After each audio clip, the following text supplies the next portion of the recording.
The Daisy Pill charity was established in the year 2000 by Professor Nick Stafford with the aim to improve medical research opportunities and facilities in the local area. The charity completed their first major infrastructure project in 2008 with the Daisy building, which is located on the Castle Hill Hospital site. This is a fantastic facility that's full of lab space that's utilised by clinicians and lab scientists alike to bring new clinical opportunities and new discoveries to patients.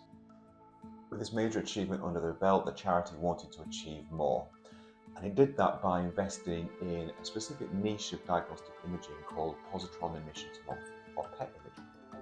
PET scan requires two components.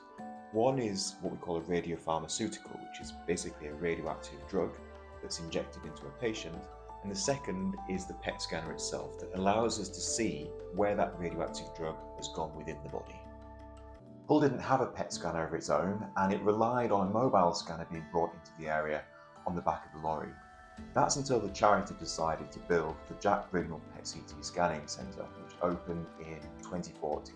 The charity built this amazing facility for local patients, allowing them a comfortable facility to receive their PET scan, and installed at the time what was the latest scanner available.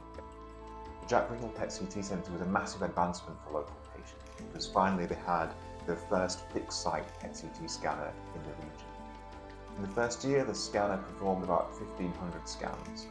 Now, 2026, we're operating about 5,000 to 6,000 scans per year, and we're reaching the maximum capacity of the existing scanner. As the field of PET develops, we find that we can use this technique for imaging a variety of different diseases. We can use PET for looking at cancer, cardiovascular disease, and neurodegenerative disease. So the numbers are only going to go up in terms of patients that we need to put through our scanner. And we're predicting that we should be reaching around 9,000 patients within the next 5 years.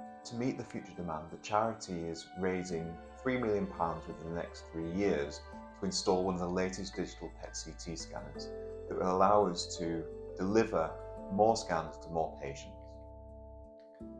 The charity would not have been as successful as it is without a generous, long-serving board of trustees and local fundraising support.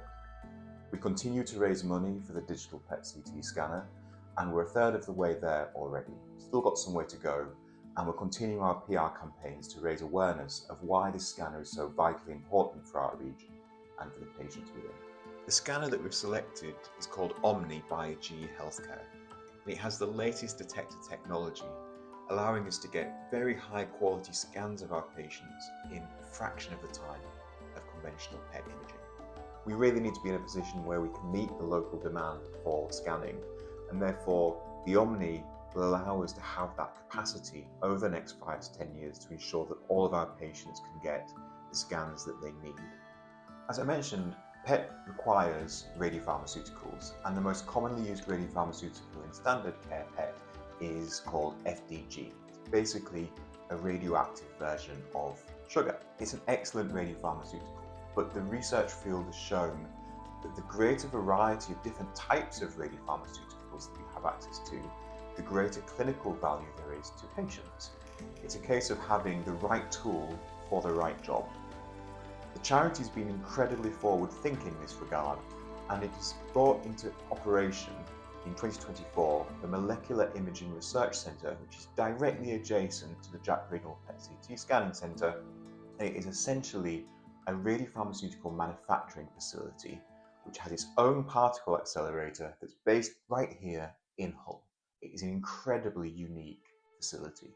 There's nothing like the Merck really between Cambridge and Edinburgh, so it puts Hull on the map for investing in this radiopharmaceutical technology and the infrastructure required to support it and bring it to patients. Currently, FDG is available on the open market, but if you want to use anything that's a bit more exotic, that has to be made in a specialist facility. The facility is focused on non-standard tracers and research and clinical trials. So what we're hoping to do is bring new opportunities to patients in this region. For some of the scans that we'll be offering at the Merck, patients would have to travel down to London to receive their scan. The fact that we can bring technology here to manufacture these radiopharmaceuticals on site, to be delivered into our own scanning facility, just absolutely game-changing.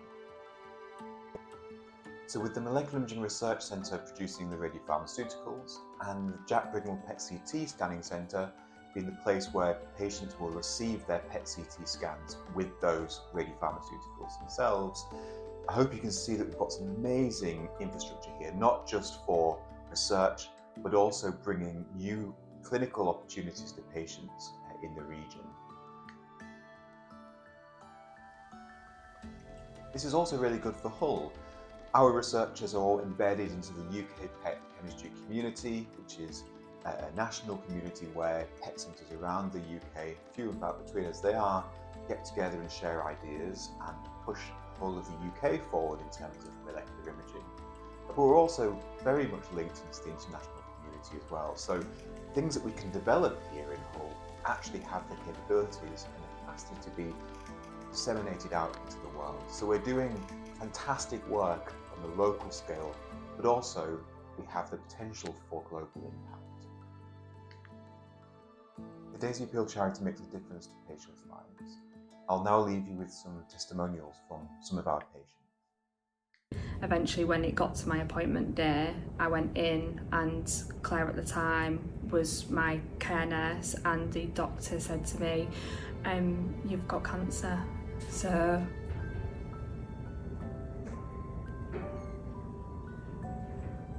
I think it's still very fresh.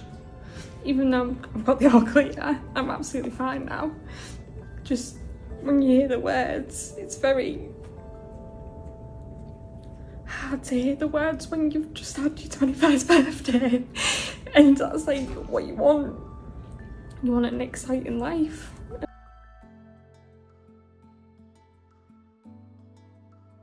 That's when I got my results of my actual scan shown, and it was literally me. And all you could see was, so he would show me on the screen, this is where your cancer is, and you could see under my arm it was quite a big lump.